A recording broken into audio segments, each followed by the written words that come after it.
Hey friends, quick question. What happens if your Supabase service role key gets leaked? You freak out, you rotate the JWT secret, users get logged out, and your app, well, things do break.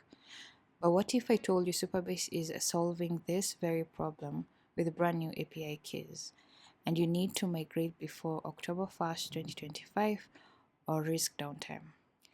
In this video, I'll break down Supabase's upcoming changes to API keys, what's changing, why it matters, and exactly how you can migrate with zero downtime. Right now, there's a tight bond between your API keys like anon and service role and your project's JWT secret. It's hard to revoke individual keys, and leaking a key means you have to rotate the entire JWT secret. Also, rotating the JWT means you have to log out your users, and creating custom roles can be painful. So let's say a team member leaves or you accidentally commit the service role to GitHub. The only way to revoke it is by rotating your JWT secret. That logs out every user, breaks all clients, and causes total chaos. That's not fun. Supabase had us, and they've come up with a much more elegant solution. Meet the new API keys, publishable and secret.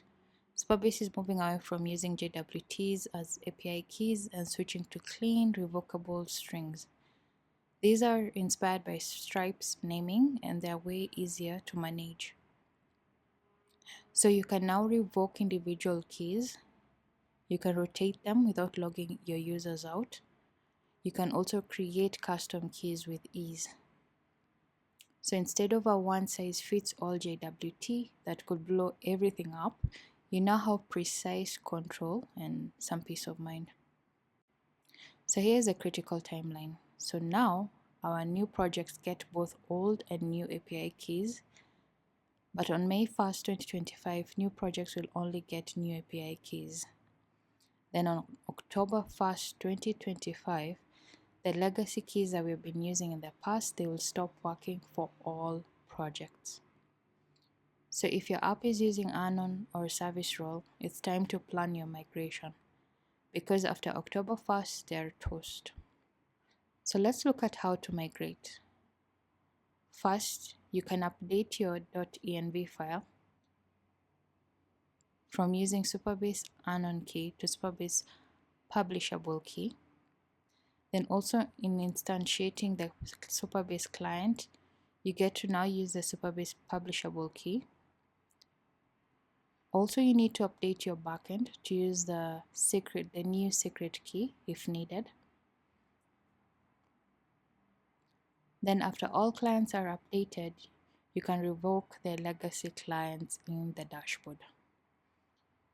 Make sure every front-end and back-end environment is updated before revoking, and also test has been done, or you might break things. So Supabase is making a very smart move here. Decoupling the API keys from the JWT secret means there's more flexibility, less risk, and a better developer experience. They're also paving the way for future features, which will be a game changer for auth in general. So check your .env files, update your Supabase clients, and don't wait until September 30th at midnight to migrate. So if you found this helpful, drop a link, subscribe to the channel, and leave a comment if you've already started your migration. Let's keep building secure apps the right way. See you on the next one.